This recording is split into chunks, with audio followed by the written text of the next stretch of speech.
What's up, everyone? Aftermath TV here, digital TV, Caroline and the boys. We got Nug, Anthony Corelli, Jimmy Corderas. What's going on, everyone? How are you? Doing all right. Good. Yep. Writing music. It's always so fun being on here with you guys. I feel like we could record these streams all day. Let's talk a little bit about an article that WWE published saying that the New Day is the greatest faction in WWE history, the greatest team. What do you guys think on this? Do you agree? Do you disagree? And why? Oh, It's tough because, for tag teams, they are up there. They're, at 8 tag team championship reigns right behind the Dudley Boys. As a group, I think Kofi's been Intercontinental and US and tag and World Heavyweight, and Big E's been Intercontinental. Like group tag, as amount of championships, sure. I still think they haven't been around long enough to measure up to like an all-time thing. Like there are groups like the Heenan family and the Dangerous Alliance, and like you just keep naming groups, and there's arguments to be made for all of them, DX and the NWO and blah, blah, blah, blah, blah. Right now, as much as I hate to say it, they have stuck around a lot longer than teams like the Shield, and they've won a ton of championships. So currently, I think they're the best. All time, I think that's a different story. no, I agree with that. All time is very tough. Yes, as good as they are and as many championships as they've won, for me, factions are, I don't know if this makes sense, but more than just 3 guys. Yes. If that makes sense. Yeah. I like larger groups when you talk about factions. You talked about, Nug brought up DX. He brought up the NWO. You look back at the Hart Foundation was fantastic. Remember the Calgary Stampede, the reaction they got, they almost shook the building off the foundation when they came out. Guys like that. See, and I think back to WrestleMania when Triple H was facing Sting. And DX came out to help Triple H, and then the NWO came out to help the Stinger, and it was like, so. As much as I like the New Day, I can't say that they are the best ever. Maybe one day they'll get there, but right now, I'm going Canadian. I'm leaning Hart Foundation. Yeah, I'm a Hart Foundation guy too. Well, 2 things, and Jimmy, you said it. Faction, it's kind of 3 guys. I don't know if it's a faction, Faction Well, needs that's like the Freebirds, right? Were the Freebirds a faction? Yeah. I mean, a faction needs like a leader, a guy who's not a wrestler, who's just like the leader guy, like a group, like a stable, And then of all time, I don't know. That's a tough one. That's a tough one. But also, hey, I understand that you want to put over the current talent.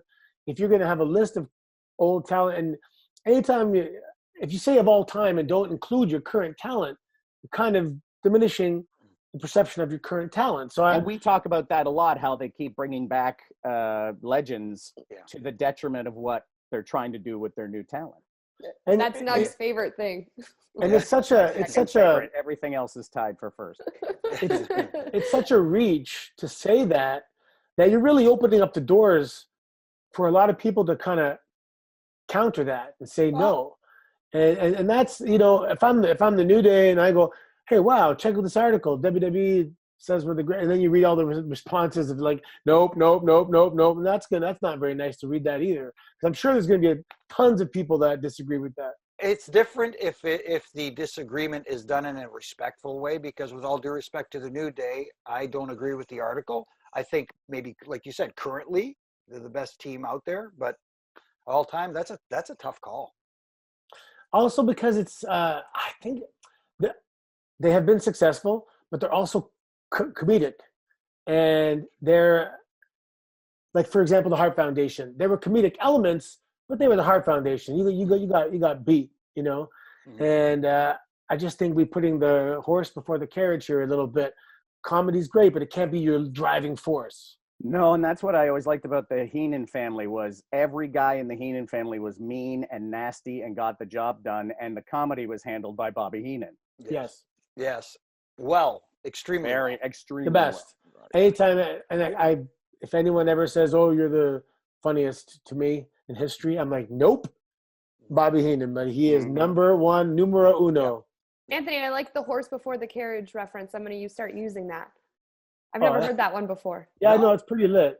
Oh, you gotta be careful with that one though, Caroline. It's an antique. I agree with you guys. I think it's a little premature. Don't get me wrong. We always talk about how the New Day has this really special it factor with connecting with the audience, with being so contagious. Like, you know, you could be watching them live and all of a sudden feel what they're feeling, you know, feel their energy, feel their happiness, their excitement. You want to start dancing with them. You want to catch their pancakes, whatever they're doing, their bootios. Plus, they're really, really talented in the ring. But for me, like, legendary status takes time to build, and it's not just it. There needs to be like really iconic moments. So I'm not saying the New Day won't get there. I just think that it's, like you guys said, a little premature. Mm-hmm. Do I think that they're incredible and have that it factor? 100%.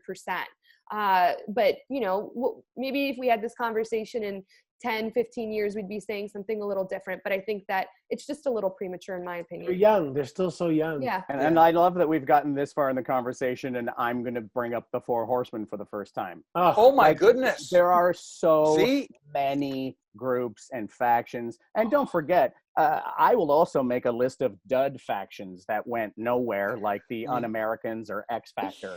So we can make lists all day. Hey, we forgot Evolution with the original member, Mark Jindrak. But anyways, what about Pretty Mean Sisters? They were called PMS for short. Oh yes. So that's right. Them? Right? And they came to the ring with a guy named Meat. Yes. What a faction. Meat from Revenge of the Nerds? I wish.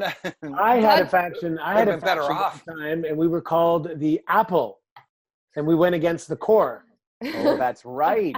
Yeah, it didn't work well. But if you Google or YouTube or whatever, the Apple, there's a segment. I think Daniel Bryan was in it. Although he pretty looked like he really didn't want to be in it. You think? Kozlov was in it. Myself, maybe Heath Slater. Actually, I gotta look that up. Oh my goodness. The Apple.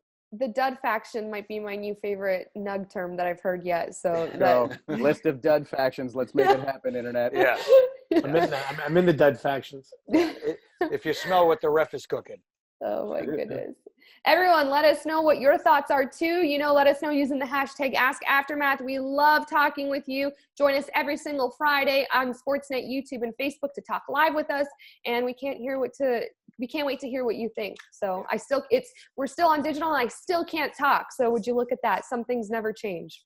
All right, everyone, stay safe, stay inside, and we'll catch you on Sportsnet, YouTube, and Facebook on Friday.